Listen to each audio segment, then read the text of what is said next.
Hello students, welcome in one another lecture of subject Public Health Engineering. In last lecture we had discussed the biochemical oxygen demand, that is a BOD. Then the significance and importance of BOD and the methods of determine BOD. Now in today's lecture we are going to discuss the chemical oxygen demand, that is a COD of water. Now what is a chemical oxygen demand or COD? In COD test, biodegradable as well as organic matter can be measured, while in BOD test only biodegradable matter can be measured. आता यामध्ये आपण chemical oxygen demand म्हणजे COD ही taste का घेतो, तर जेव्हा आपण biochemical oxygen demand म्हणजे बीओडी ही टेस्ट घेतो तेव्हा आपण काय करतो, तर फक्त बायोडिग्रेडेबल मॅटर जो वॉटरमध्ये प्रेझेंट आहे तेवढा आपण बीओडी मध्ये मेजर करतो. पण सीओडी मध्ये आपण काय करतो, बायोडिग्रेडेबल ॲज वेल ॲज ऑर्गॅनिक मॅटर जो वॉटरमध्ये प्रेझेंट आहे तो आपण सीओडी मध्ये मेजर करतो. Now what is a laboratory procedure for determining the COD. आता लॅबोरेटरी प्रोसिजर एक्सप्लेन करण्याच्या पूर्वी तुम्ही सीओडी म्हणजे काय फर्स्ट समजून घ्या. What is a COD? It is a defined as amount of oxygen required to oxidize the organic matter by strong oxidizing agent under acidic condition. COD म्हणजे काय, जे काय ऑक्सिजनचं अमाऊंट आहे आपल्याला कशासाठी रिक्वायर्ड आहे, तर ऑर्गॅनिक मॅटर जो आहे वॉटरमध्ये किंवा सिवेजमध्ये तो ऑर्गॅनिक मॅटर ऑक्सिडाइज होण्यासाठी जे ऑक्सिजनचा अमाऊंट रिक्वायर्ड आहे फॉर किंवा by strong oxidizing agent under the biodegradable matter, त्याला आपण सीओडी असं म्हणतो. Now see again, what is a COD? It is defined as amount of oxygen required to oxidize the organic matter by strong oxidizing agent under the acidic condition. म्हणजेच काय, acidic कंडिशनमध्ये जे काय organic matter आहे त्याचा biodegradation होण्यासाठी जो काय आपण ऑक्सिडायझिंग एजंट यूज करणार आहे त्या ऑक्सिडाइज एजंटला जे काय ऑक्सिजनचं अमाऊंट लागणार आहे त्याला आपण सीओडी असं म्हणतो, केमिकल ऑक्सिजन डिमांड. नाव C, what is a laboratory procedure to determine COD. First apparatus. Apparatus यामध्ये काय लागतात, रिफ्लेक्स ॲपॅरेटस, त्यानंतर फ्लॅट बॉटम 300 ml कोनिकल फक्त फ्लास्क, देन फ्रायड्रिच कंडेन्सर. हा एक कंडेन्सरचा प्रकार आहे. आपण ॲक्च्युअलमध्ये जेव्हा हे प्रॅक्टिकल करणार आहे तेव्हा मी तुम्हाला हे सगळे ॲपॅरेटस दाखवते. त्यानंतर यामध्ये आपल्याला रिएजंट्स काय काय लागतात, कॉन्सन्ट्रेशन H2SO4, कॉन्सन्ट्रेटेड H2SO4 लागतं, फेरो इंडिकेटर लागतं, स्टँडर्ड K2Cr2O7 0.25 एवढं न्यूट्रल ज्याचं जी व्हॅल्यू आहे हे आपल्याला स्टँडर्ड K2Cr2O7 लागतं. Then standard ferrous ammonium sulfate लागतं, mercury sulfate that is HgSO4 crystals, then silver sulfate that is Hg2SO4 crystals. एवढं आपल्याला रिएजंट्स यासाठी लागतात. Then what is a procedure. आता यामध्ये आपण सीओडी कॅल्क्युलेट करण्याची प्रोसिजर काय आहे हे बघू. Place the diluted 20 ml sample with distilled water in a flat bottom flask and add it into the 10 ml of standard dichromate solution. पहिला आपल्याला काय करायचं आहे, डायल्युटेड 20 ml सॅम्पल घ्यायचा आहे आणि ते आपल्याला डिस्टिल्ड वॉटरमध्ये प्लेस करायचं आहे किंवा डिस्टिल्ड वॉटरचा आपल्याला 20 ml सॅम्पल घ्यायचा आहे. त्यामध्ये आपल्याला 10 ml standard dichromate solution add करायचं आहे. Then carefully add 30 ml of concentrated H2SO4 mix after each addition thoroughly. त्यानंतर आपल्याला 30 ml कॉन्सन्ट्रेटेड H2SO4 त्यामध्ये ॲड करायचं आहे.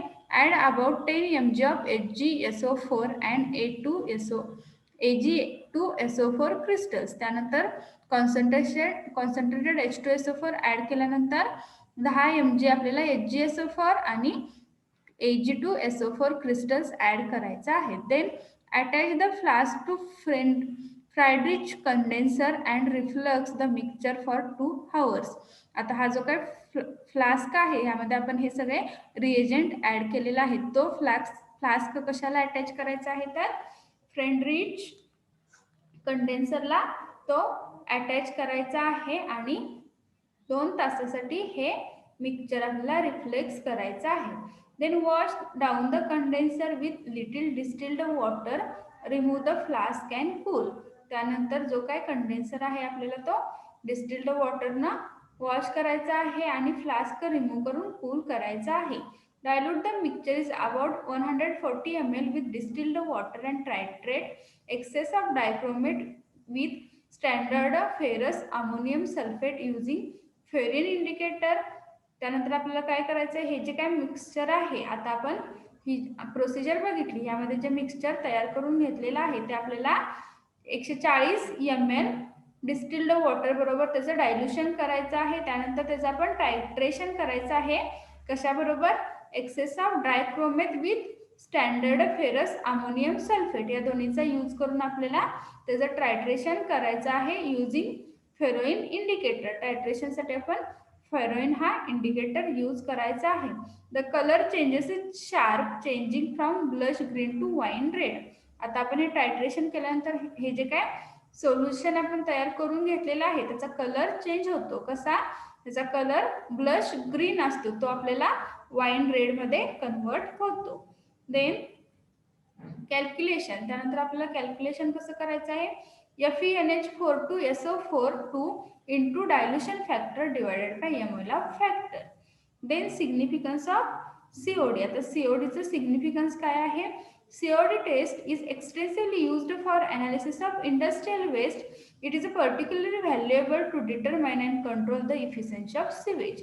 हा फर्स्ट CODचा म्हणजे केमिकल ऑक्सिजन डिमांडचा सिग्निफिकन्स आहे. COD टेस्ट आपण कशासाठी यूज करतो? It is extensively used for the analysis of industrial waste.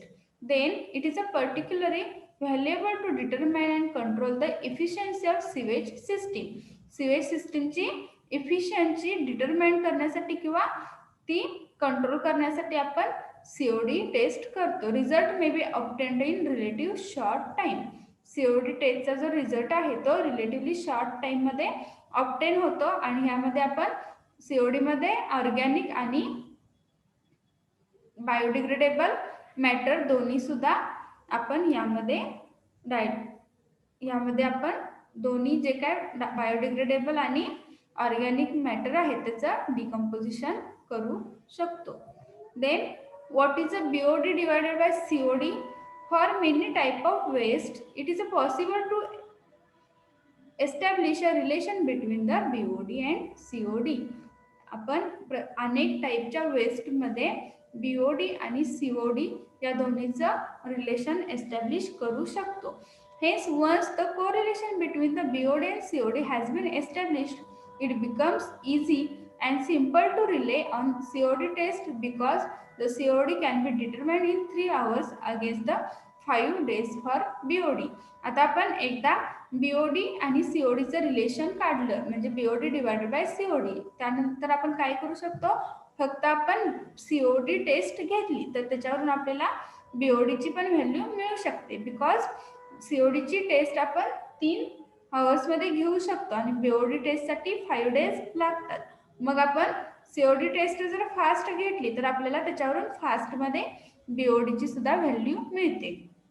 In case of domestic sewage, COD is higher than BOD because of the fact that more compounds can be chemically oxidized than can be biologically oxidized. म्हणजेच काय, domestic जे sewage असतं त्याच्यामध्ये COD हा BOD पेक्षा जास्त असतो कारण यामध्ये जे काय डोमेस्टिक सिवेज आहे यामध्ये जे काही कंपाऊंड असतात ते जास्तीत जास्त केमिकली डिऑक्सिडाइड झालेले असतात other than the biologically deoxidation. Then as COD is always greater than BOD, COD 5 divided by COD ratio will be always less than 1. BOD5 divided by COD ratio is always less than 1. For BOD5 divided by COD 0.92 minus 1, then waste is fully biodegradable.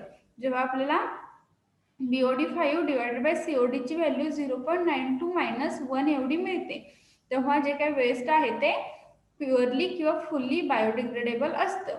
For untreated domestic sewage the BOD5 divided by COD ratio varies from 0.4 to 0.8. जे काय untreated domestic sewage आहे त्याच्यासाठी BOD5 divided by COD हा ratio 0.4 to 0.8 मध्ये vary होतो. Then next point is aerobic process and anaerobic process.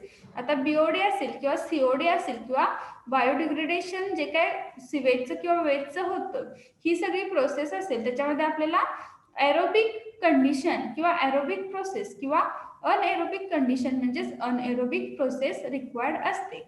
आता आपण aerobic process म्हणजे काय बघू. When the decomposition of organic matter takes place in presence of oxygen is known as a aerobic process. जेव्हा जे काय ऑर्गॅनिक मॅटर आहे त्याचं डिकम्पोजिशन होण्यासाठी आपल्याला ऑक्सिजनची जर गरज असेल त्याला आपण एरोबिक प्रोसेस असं म्हणतो. Organic matter plus O2 is equal to CO2 plus H2O.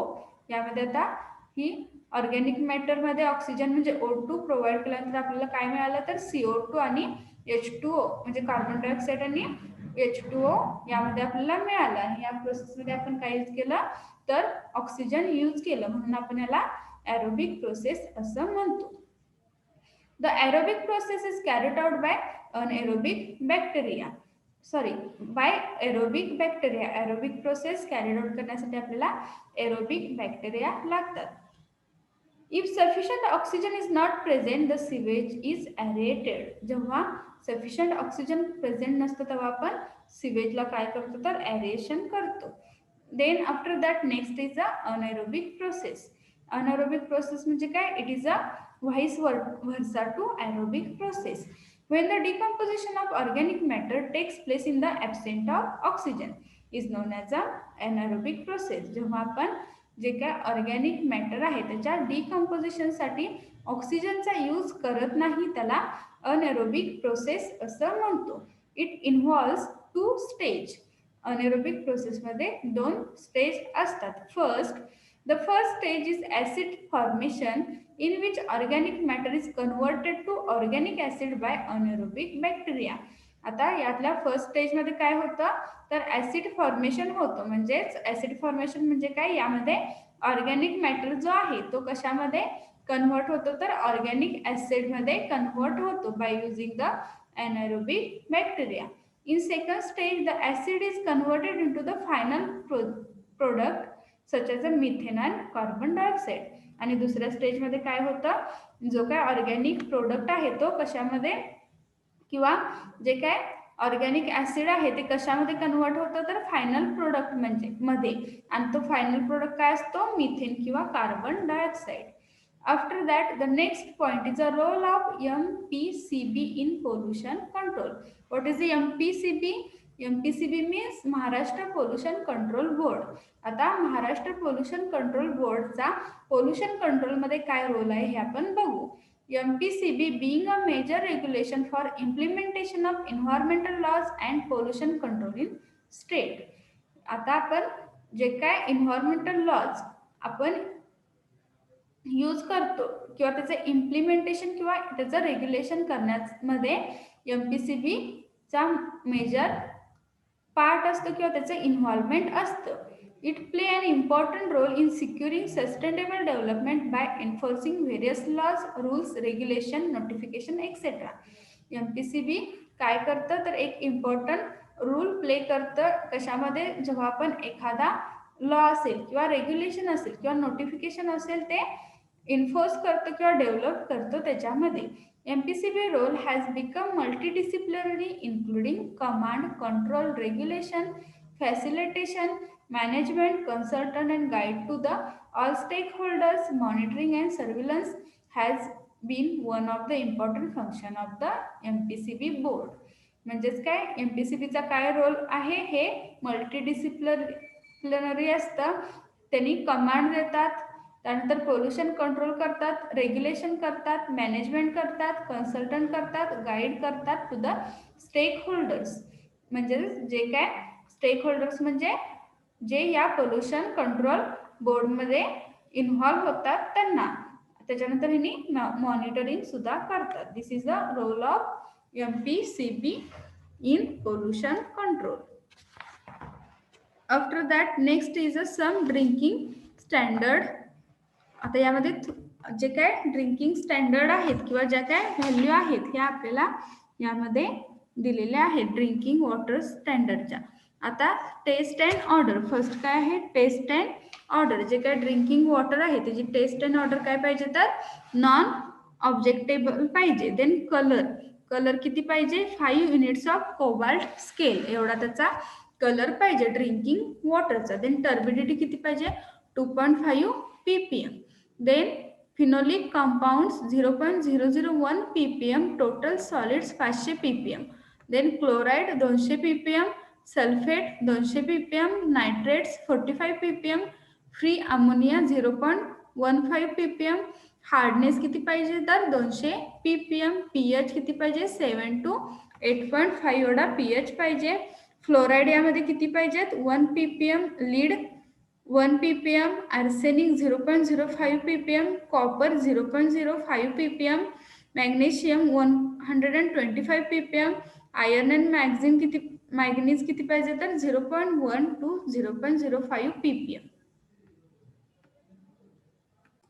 त्यानंतर रेसिड्युअल क्लोरीन किती पाहिजे तर 0.1 ppm usual case and 0.3 ppm during water borne diseases.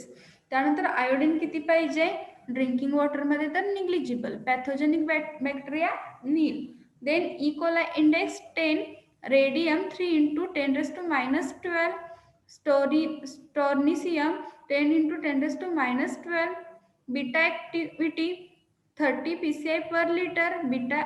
Then zinc 5 ppm, cadmium 0.01 ppm, chromium 0.05 ppm. त्यानंतर cyanide 0.05 ppm, alpha activity 3 pci. Then MPN per 10 ml, 10 per 10 ml. Then calcium is 75 ppm. आता यामध्ये तुम्हाला एवढे सगळे parameter लक्षात ठेवण्याची गरज नाही. तुम्ही इथं 15 म्हणजे कॉपरपर्यंत जरी लक्षात ठेवला तर it is a sufficient for the exam. Then after that next point is a treatment of sewage. Now what is the objects of sewage treatment? To reduce the organic matter of sewage. त्यानंतर to remove the inorganic matter such as a sand, silt, grit. सिवेजला आपण treatment का देतो तर जो काय organic matter सिवेजमध्ये present आहे तो reduce करण्यासाठी. त्यानंतर organic matter such as a sand, silt, grit जो आहे तो रिमूव्ह करण्यासाठी. To remove the toxic substance which may be causes problem to aquatic life. जे काही सिवेजमध्ये टॉक्सिक सबस्टन्स प्रेझेंट असतात त्याच्यामुळं ॲक्वॅटिक लाईफला प्रॉब्लेम होतो. ते टॉक्सिक सबस्टन्स रिमूव्ह करण्यासाठी आपण सिवेजला ट्रीटमेंट प्रोव्हाइड करतो. To kill the pathogenic organism. This are the objects of treatment of sewage. Then next is the general layout and flow diagram of sewage treatment plant which we are going to see into the next lecture. Hope you all get these points which we have seen in today's lecture, that is a COD, then the procedure of test for COD, then the aerobic and anaerobic process, then the role of MPCB in the pollution control, and then last is the treatment of sewage.